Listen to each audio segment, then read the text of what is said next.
I am going to show you how I pick up and work edge stitches. I do it differently than the traditional method, and I think it works better for socks. So here is a sock sort of sample. This represents the foot part, and here's the flap.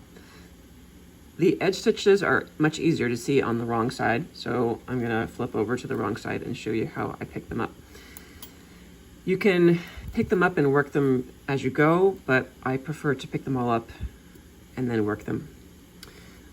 There are exactly 12 stitches. The first one is this stitch that's actually already been worked. It's this one immediately below the last stitch worked. And the last one is this stitch in the purple color, which was the last stitch worked in the round. I like to pick up in this direction, although really it works fine either way. But let me show you how I do it. I'm going to give you a close look here. So this is the outer edge to the edge stitch, the outer leg to the edge stitch. And this is the leg that you want to pick up from here all the way up to there. So here is how I do it.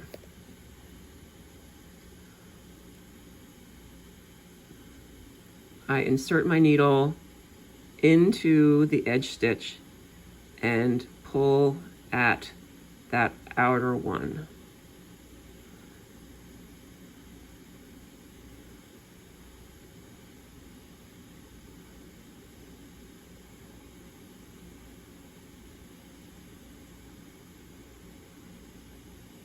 All right, so there should now be 12 stitches. Let me count. 2, 4, 6, 8, 10, 12. Okay, let's flip it around to the right side so you can see what it looks like.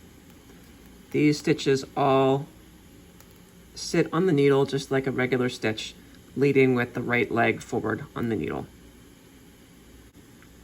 Once I have picked up my edge stitches, I'm going to work each one of these through the back loop so that it twists, and that makes the joint much more secure. This one, as you can see, has already been worked. So essentially I'm doing a knit front and back in this one stitch. And that's how I do it. So here I go, twisting each stitch as I work towards the base of the flap. All right. I'm going to save this one for later because this is going to be worked into a decrease. But for now, I just want to show you these edge stitches. See how they all twist nicely? The blue, which is the flap, has been twisted to the left towards the foot as I worked each of these edge stitches. I worked another row so that you can more easily see the twist in the stitches. I really think it's quite pretty. Here's the right side, and then the wrong side, here's that side. And I wanted to show you on my other sample just how different these are, how different my method is from the traditional method. So here's my little sample. This is the traditional way of working edge stitches, and this is my way. And if you look at the reverse side, so this is my way of doing it, right? See how flat it is? I mean, yeah, there's a seam, but it's really pretty flat. Whereas look at the traditional way of doing this. Now it is really pretty, I will grant you that. I think it looks nicer. But you know, for the inside of a sock, look at the difference in how prominent that side is. So you are likely to really feel this against your foot, especially if you're wearing it in a shoe or slipper or something. And that is why I think my method is better for socks in particular. I have now worked all the way back up the edge and back over to this side, the other side of the flap. And they're still easier to pick up from the other side, so I'm gonna flip it around again. By the way, there are the same number of stitches here, exactly 12 stitches, starting with this stitch and ending with this stitch here. So once again, I'm gonna insert into the middle of the stitch and then just do the next one and the next one It's a little trickier to pick them up on the wrong side, I mean on the second side.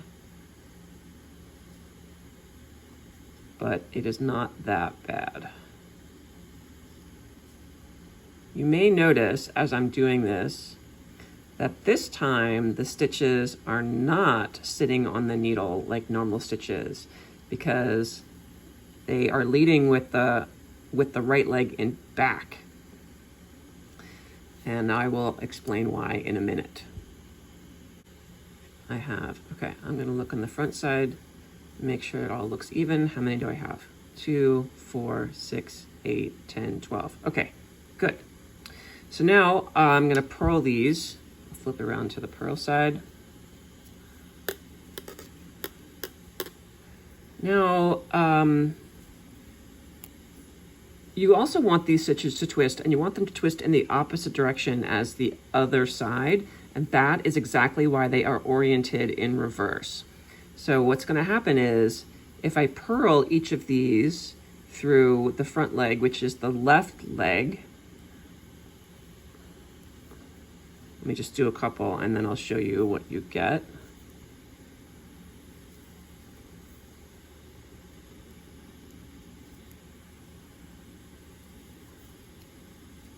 Turn it around, show you. These stitches are leaning this way, which is, again, towards the foot. So let me just show you again. These stitches are twisted, leaning to the right. And these stitches are twisted, leaning to the left. But in both cases, the stitches are pointing in the same direction, which is towards the foot.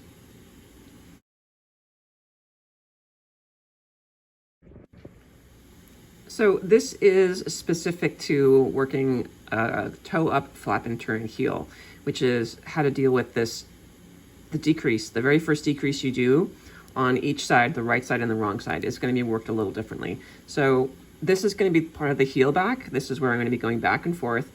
And so normally I would do an SSK right here, which means I would slip, slip, and then knit through the back loop. But if I do that, I get a hole. And that is just the nature of the way that just this row works. So I'm gonna undo that and put it back the way that it was.